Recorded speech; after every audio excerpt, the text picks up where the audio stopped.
တမတော်ကာကွယ်ဦးစီးချုပ်ဗိုလ်ချုပ်ကြီးရဲဝင်းဦးတက်ရောက်ကြည့်ရှုစစ်ဆေးပါတယ်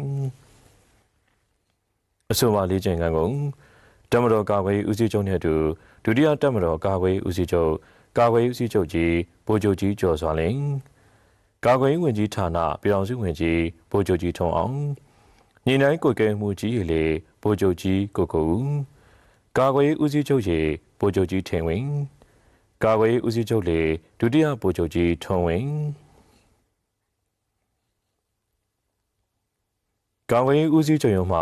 တမတော်အရာရှိကြီးများနဲ့နေပြည်တော်တိုင်းစစ်ဌာနချုပ်တိုင်းမှုတို့တက်ရောက်ကြပြီးရုရှားတမတော်မှဒုတိယဗိုလ်ချုပ်ကြီးနျူဆိုလန်မီကေရာကိုဗီဗစ်မြန်မာနိုင်ငံဆိုင်ရာရုရှားနိုင်ငံတမန်မကြီးနဲ့တာဝန်ရှိသူများတက်ရောက်ကြပါတယ်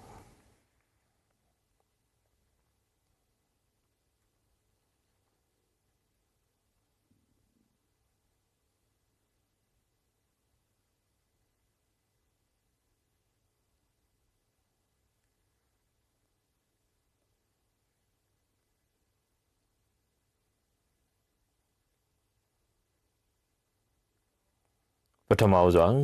တမတော်ကာကွယ်ဦးစီးချုပ်နဲ့ဖွဲ့ဝင်များသည့်လေးကျင်ခန်းပြုလုပ်မဲ့ရှုရနေရာသို့ရောက်ရှိရန်တာဝန်ရှိသူများကလေးကျင်ခန်းဆိုင်ရာပေါင်းဆက်ဆောင်ရွက်မဲ့အစီအမံများနဲ့ပတ်သက်ပြီးရှင်းလင်းတင်ပြမှုတို့ကိုကြည့်ရှုပြီးတမတော်ကာကွယ်ဦးစီးချုပ်က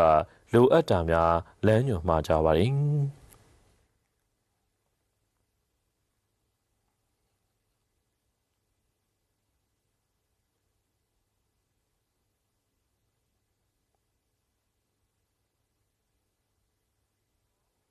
အဲဒီနောက်မြန်မာရုရှားပူးပေါင်းဖွဲ့များကလေးကျင်ခန်းအစီအစဉ်များအတိုင်းပြုလုပ်ကြရန်ဒရုန်းဖွဲ့ကရန်သူနယ်မြေတွင်ကင်းထောက်ဒရုန်းဖြင့်ကင်းထောက်ခြင်း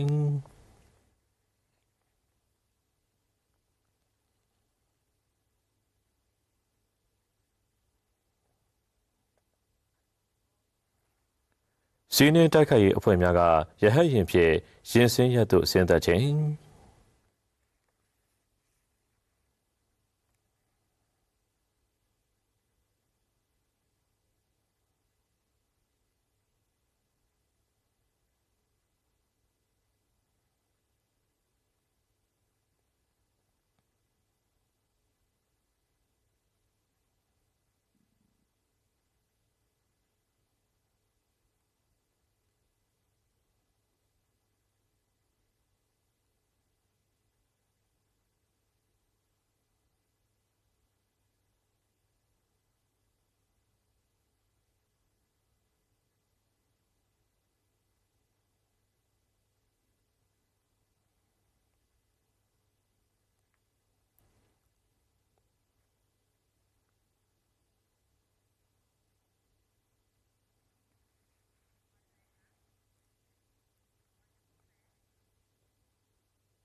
စနိုက်ပါအဖွဲ့က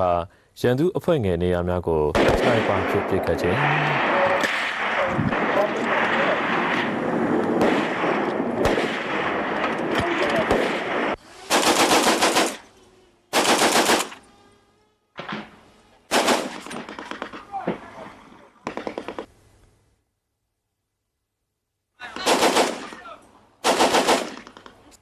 FPV Heavy Drone တို့ဖြင့်ကြိုတင်ချေမှုန်းခြင်း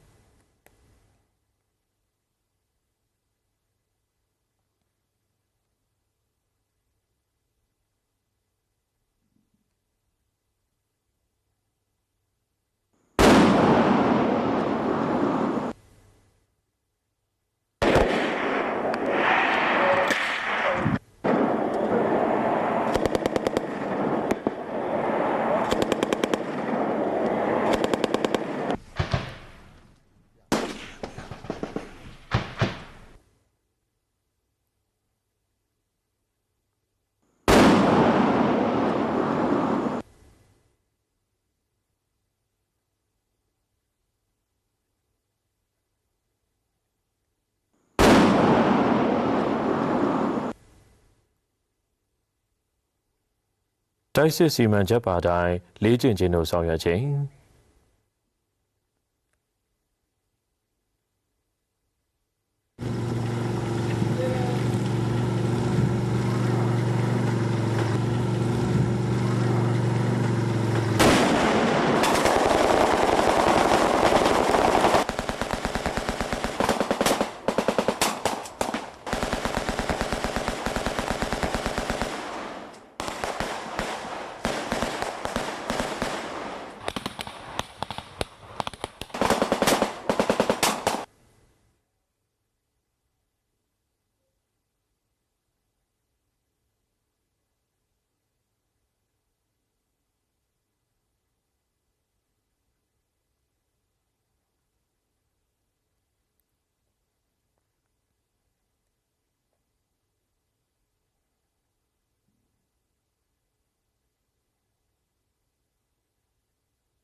ရီမန်းချက်အသီးသီးတို့တောက်ပွဲလုပ်ငန်းအစဉ်လိုက်ထိုးဖောက်ဝင်ရောက်၍ရန်သူကိုချေမှုန်းတိုက်ခိုက်ပြီးရီမန်းချက်အသီးသီးကိုသိမ်းပိုက်ခြင်းများဆောင်ရွက်ကာလေ့ကျင့်ခန်းပြီးဆုံးခဲ့ပါသည်